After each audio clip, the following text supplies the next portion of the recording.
Good afternoon, ladies and gentlemen. My name is Chaem Pachani. I am a researcher working at the Ministry of Public Health in Thailand. And I will be chairing the session today. And I would like to introduce our moderator of the session, Professor Caroline Finch from the Center for Healthy and Safe Sport, University of Ballarat.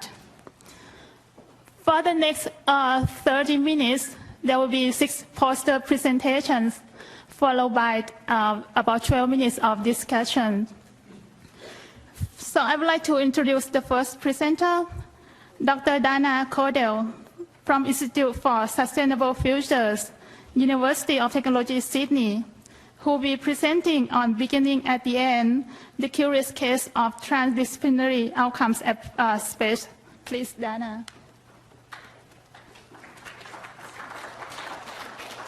Thank you very much. So I am a last-minute lightning change to the program, in case you didn't notice, and I'm actually presenting on behalf of my colleagues, Professor Cynthia Mitchell and Dr. Dina Pham, who can't be here today. So we're from the Institute for Sustainable Futures, where the mission is actually to create change towards sustainable futures. So what happens if we begin our research at the end? Can we actually plan for sustainability outcomes up front? If we start by defining the change we want our research to create, this can actually have profound implications for the way we design and implement our research, which in turn can have profound implications for the outcomes of our research. So I'm just going to run through 3 outcome spaces that we've identified that we think can help navigate this. So firstly, we might want to change something in the situation. So this could be the institutional landscape, such as a shift in policy, or the biophysical landscape, such as more efficient water use as an outcome of the research that we've done. And by starting at the end, this can inform the stakeholders we engage, the kinds of research questions we ask. Secondly, we might want to contribute to the stocks and flows of knowledge, so not just the rigorous scholarly research, but so our research insights can be more accessible and meaningful in other forms, such as policy decision support tools or industry reports or even apps and interactive websites. And again, by thinking about this knowledge outcome space up front, this can help inform the kind of language sets we use and other dimensions such as the form or the media we use to communicate. And finally, we might want to contribute to the learning outcome space, so to mutual and transformative learning, so we get that elicit the deep cognitive shifts or those aha moments in both our collaborators and ourselves, because we want there to be persistent change so that our collaborators do or think differently as a result of working with us on the research projects. And again, this, by starting at the end, this can influence the ways that we work with the people that we collaborate with. And we all recognise that our field of vision is narrowed or limited by the knowledge, the experiences and the worldviews of the research team, and further, and also the persistent uncertainty in the future, and also that our project resources constrain our field of vision as well. So we need to think strategically about this sphere of influence and how what we do in this contained research space can influence a wider and positive long-lasting effect on the 3 outcome spaces. So basically our idea here is that by specifying these 3 outcome spaces at the beginning, we can design and undertake transdisciplinary research more effectively, which can in turn profoundly influence the outcomes that we want to achieve. Thank you.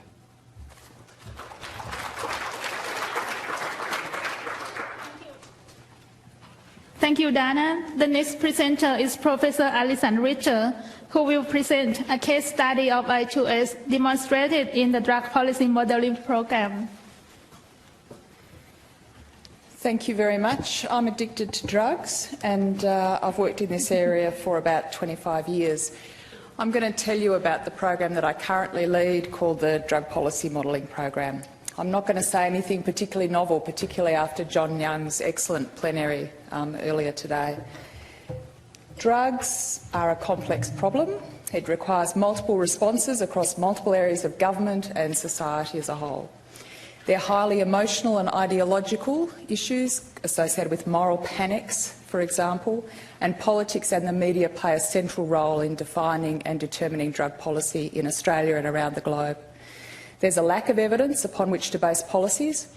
Where we do have evidence, it's not used or analysed in the policy decision-making process.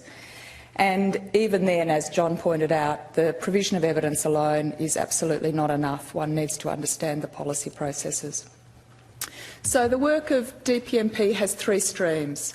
The first stream is about generating new knowledge that's relevant for policymakers. This is your traditional research activity, and I spend maybe about 20 or 30% of my time as a traditional academic. The second stream is actively translating research into usable information. We use a whole bunch of tools, but the primary one that we've concentrated on is using modelling as a translational tool, and the poster outlines how we go about doing that. And the third is, of course, studying how policy gets made, and I wanted to say a few words about policy narratives. How we understand what policy is determines how we intersect with it as researchers. And at DPMP we use three different narratives. The first is the narrative that policy is authoritative choice. This is the rational technical model where policy is about making better decisions based on evidence. So some of our work is consistent with the authoritative choice narrative. The second narrative is that policy's got nothing really to do with authoritative choice by government. It's about structured interaction across multiple stakeholders with hybrid governance as the model. So part of our work is concerned with structured interactions, dialogue methods. The work led by Gabrielle and David McDonald has been very important to us in that work. The third possible narrative is that it's not authoritative choice and it's not structured interactions, but it's what's called social constructionism. This is the idea that the problem does not objectively exist in the real world, but that the process of research policy nexus is about understanding how the problem gets created in the first place and defined. I2S was a foundational element of DPMP, and come and visit the poster. You'll see loads of Gabrielle's influence throughout all of our work. Thank you very much. Thank you, Professor Ritter. The next speaker is Mr. Hein Mallee from Research Institute for Humanity and Nature. He will be presenting on integration of research results at the Research Institute for Humanity and Nature. Good afternoon. My name is Hein Mallee. I'm from the Research Institute for Humanity and Nature in Kyoto, Japan, as indicated on the slide. At the Institute, people undertake very interesting research on a very wide range of topics, ranging from tropical forests to the Siberian tundras, from Japan to Africa, across disciplines and regions. Projects are 5-year based cycles. People come and go, and they are problem and solution oriented. Most projects are active in multiple sites, sometimes in multiple countries. Now, the challenge that people meet towards the end of their work is, how do we pull this together? How do we make sense of our work as an entity, not just in terms of pulling findings together, but the meta story of a project? Now, I started looking at how projects do this, and I found a number of examples that are in my longer set of slides on the poster. But in very somewhat simplistic terms, you can talk about people using formal, usually quantified methods such as geographical information systems, mathematical models, and they develop indicators, etc., which is what I sort of expected. At the same time, I noticed that people use different ways, and perhaps not always were aware of themselves as being in the process of synthesizing their projects. But on the bottom, on the right-hand side, for example, is an example where people use a simple graphic to relate different strands of the project to each other. Another project created sort of a journey of the project, a sequence of logical steps where they said, first we had to develop this methodology, then we found this, then we found that, and we had a parallel stream of things, and all this fed ultimately into a conclusion, sort of where the logic of that journey enhances the convincing power of their project story. And my last example is one where explicit formal comparison between two sites forms the framework within people pull their findings together. So in a nutshell, when you start looking for ways in which people integrate research findings, you find lots of variety, and I'd be interested in starting a discussion about perhaps classifying some of that and seeing whether... I'm sure there are many more ways in which people do this than I've just assembled in the presentation. Thank you. That is very good, charming. The next presenter is Professor Stephen Prowse from the Wound Management Innovation Cooperative Research Center. He will be talking about the ongoing challenge in translating research outcome into policy and practice. My colleague Carina Lange and myself, along with other members of the Cooperative Research Centre teams that I've worked in, have for 10 years been very heavily focused on translation of research outcomes into policy and practice.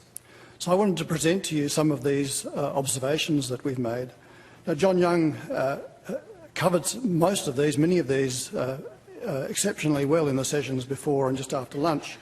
And perhaps I'll present these to you in something of a more micro perspective.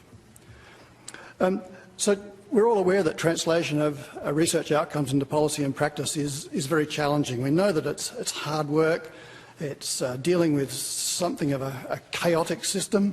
It's very complex. There are many factors involved that I'll talk about in just a moment.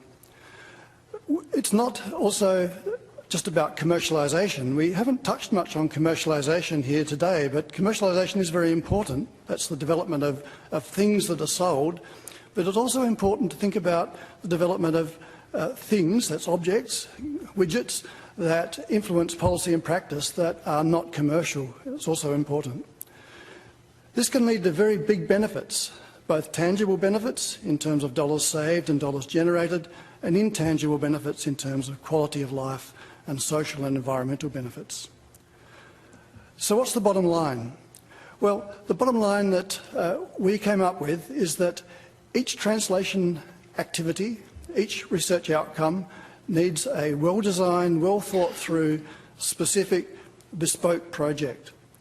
It requires resources. Sometimes the small resources can actually deliver some substantial returns, but sometimes some big resources are required. Probably most importantly, we found that there's a requirement for a knowledge broker, a translator, a facilitator who understands the cultures of science, practice and policy and understands that they're all different, who understands the need to understand the different drivers, the different needs and the timelines that are involved in these processes. Someone who speaks the languages of science and the languages of policy, they're very different languages, understands the behaviours in individuals and in organisations, can identify champions in organisations. And last but not least, this person needs to understand the politics and accept the political overlays. We've used this approach over quite some time to put in place translation projects that have delivered some quite significant impacts and outcomes, and found that it really works very well. Thank you. Thank you, Stephen. May I invite Dr. Sofoulis from Institute for Culture and Society, University of Western Sydney, who will present her poster on Pac-Man and the ecosystem. Thanks. Is my thing on? Do I need to click? Go. Okay. Positivist scientists and engineers, such as water managers, typically assume one universally valid method, epistemology and standard of evidence. However, most social and cultural researchers are post-positivists and epistemological pluralists who respect a variety of knowledges, methods and contextual limits. So my thesis is that integration appeals to positivists who gladly gobble up knowledge from other fields in the form of pelletized data to feed their simulations and models. But what of knowledge that can't be assimilated as data? Knowledge ecology is friendlier to qualitative research as a metaphor of epistemological diversity rather than assimilation, and an alternative to a positivist monoculture that devalues case-based, site-specific and contextual knowledge, or knowledges. My key idea here is to work through the metaphor of an ecosystem to apply it to a knowledge ecology. This chart aside from being a bit at the most colourful slide of the conference, is not a model or a typology, but it's a heuristic device to analyse any knowledge system. The first column is just the list of different features of an ecology: living, non-living, interactions between living and non-living, interactions among the living, and so on. The second column is the key one, my translation of ecosystem terms into knowledge ecology terms. So corresponding to the living components of an ecosystem, for example, are the knowers, the knowledges, the modalities of knowledge. Likewise, the second orange row, which is missing its heading, which is supposed to be non-living elements, like climate and geophysical features, translated into knowledge ecology are policy settings and resources, the general policy climate, if you like. The interactions in row 3 concern the distributions of power and resources amongst different types of knowers and knowledges, and the standout feature here in Australia is the huge disparity of funding between the STEM disciplines and the humanities and social sciences. I don't have any more. My last sentence. I'm hoping that a knowledge ecology analysis like this could counteract tendencies to generalise about collaborations, partnerships or integration on the basis of what's actually our own specific knowledge ecologies. Thanks. Thank you, Zoe. Yeah, our last poster is by Dr. Tamara Jackson from Charles III University. She will be giving a presentation on the case study from Lao PDR on integration of agricultural system research. Please. Thank you. Good afternoon, everyone. Mine's probably a little bit different from what people have been talking about already today, and I guess it's more of a practical level and how we actually take some of the things we've been talking about and do that in the field and at the level of in a developing country. So as a bit of background, the project I work for is a multidisciplinary team. There are 5 disciplines, different agricultural disciplines, 10 national and international partners, and 3 levels of government within Lao itself. It's quite different to talk about things with people in this kind of setting and coming from many different perspectives. But in Lao, talking about things like integration, which is a bit of an abstract concept, can be quite difficult. People are generally quite good at talking about technical matters, but when we get into things that are more abstract, it was quite difficult for the project. So what we tried to do is to create, I guess, a physical entity around which we could base some of our integration and to kind of approach it from that angle. So we selected some different focal village sites which represented common agroecological zones, so that it was a place where people could work together and actually see things on the ground, and I guess it made a little bit more sense to our project partners. The other thing about integration is that I think it is definitely a process, and you can't, as we've heard, we can't just apply a one-size-fits-all, there's no one-size-fits-all solution. So I guess in any project there's going to be a process of going through, talking about and understanding what integration is and what it means for that particular project with the people involved. So I think at the end of 4 years, what we have learnt from our project is how important human resources and institutional support is for something like an integrated approach. It's not necessarily a new concept, not necessarily new in terms of the micro level, but when we actually think about it and ask people to take a different approach, that can be quite difficult within local institutions. It definitely requires increased capacity in terms of staff ability and appropriate resources, and it needs to be an explicit goal from the start of any project. It's time consuming and it needs to have associated strategies, milestones and reporting requirements if it's going to be paid, I guess, more than just lip service. Thank you. Thank you. We got about 10 minutes for questions, discussions or comments because the speakers were given only 3 minutes. So if you have anything else to ask, then this is your time. May I invite all the presenters to come to the front and Caroline will be taking questions from those people who participate online.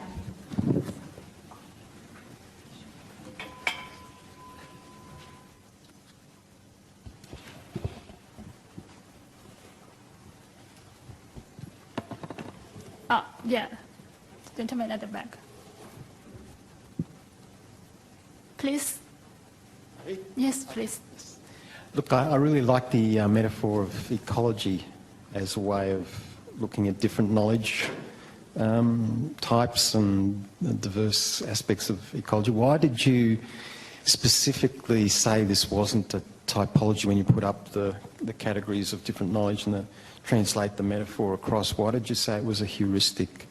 Because the more I've thought about it, and I've tried it at a workshop with people from a bunch of different fields, the more it became evident that why it worked in different areas was simply because it was just a formula for a systems analysis.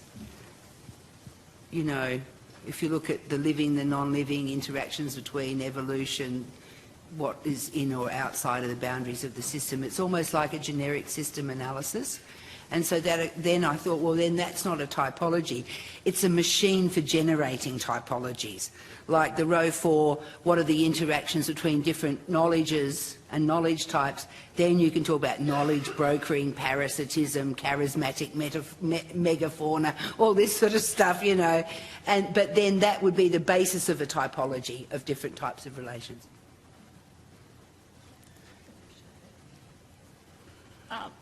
Yes, please. Jane Mayataka from Good Beginnings Australia, not-for-profit organisation and a PhD student as well. Questions again for the ecology, and I'm actually really curious on your fields that you actually went through. The fields? Yeah, I mean, you've sort of said at the beginning that the whole theory came from the field, and then in your answer you just gave then, you said I've tested this on various fields, so I'm actually curious now as to your fields that you've taken this. Well, we just had a workshop where people were from health and medicine and doing translational research, stuff like that. I myself in December gave a paper using the knowledge ecology thing to talk about knowledge of UFOs and aliens. That's quite interesting because not all knowledges are assimilatable and they can't be integrated. Thank you.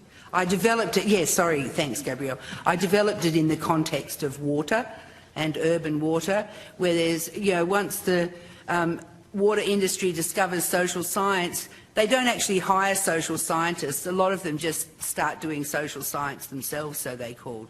And so that's where I got really irritated about integration. Thank you.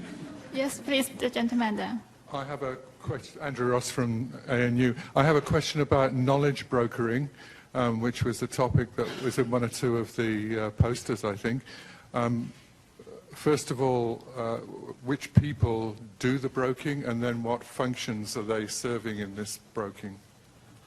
The knowledge brokers are really quite unique people, and they're quite hard to find.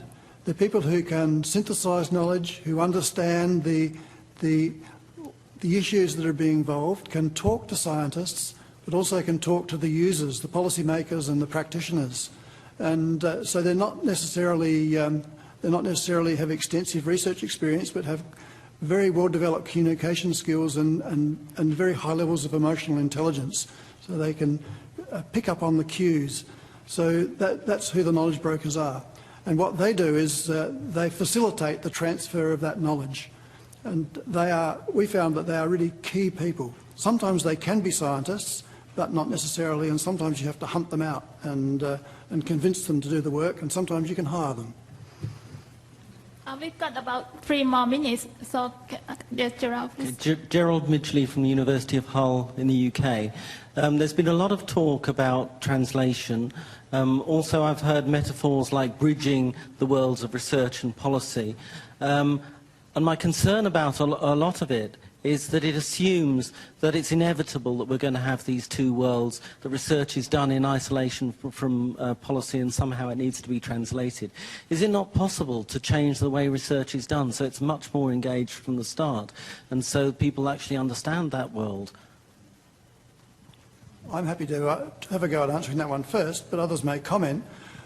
I actually think that it's not necessarily a good thing to have all research undertaken in a policy environment, and that you want to have essentially curiosity-driven, policy-free research is actually really important. But I think it's important to actually allocate or have available specific resources for translational type projects, and they have to be developed right from the very start in that sort of policy context and policy environment. Yeah, Alison? The whole nature of influencing policy is about doing the research from the get-go with the people who are the end users of the research. So even before you start defining the question, you engage them in the process and use them as researchers as part of that process. And some of your own soft systems methodologies, Gerald, lend themselves perfectly to engagement in defining the nature of the research question with the participants. From my perspective, a lot of policymakers are actually quite good researchers. They work with data all the time. Writing ministerials involves understanding data, and engaging them in a different space is a really important way of actively getting them to own the research and then obviously enhancing the possibility that it may influence outcomes. But politics and media trump research evidence just about every time in my field. Oh, we got time for only one more question, but there's still some more time at the later for questions. So can I have Michael to ask the last question? Michael O'Rourke, Michigan State University, U.S. This is a question for Ms. Jackson. You talk at the end of the second slide about the need to plan for integration from the beginning, and I'm curious if you could just expand on that a little bit. Given the complexity of the situation in which you're operating, what does it look like to plan from the beginning for integration in those contexts? It's a good question, and I think it's something that wasn't done particularly well in the project that I'm working now, but I think into the future that would be something that would be taken into account. So what I mean by that is that to start with, people were just working in isolation and with no coordination really between them apart from they were in the same project. So I guess from the start it would be possibly more problem-based, so looking at a particular problem or a particular part of the system and how the different disciplines could all feed into that. Thank you. And I would like to thank our 6 presenters. Please join me in thanking them.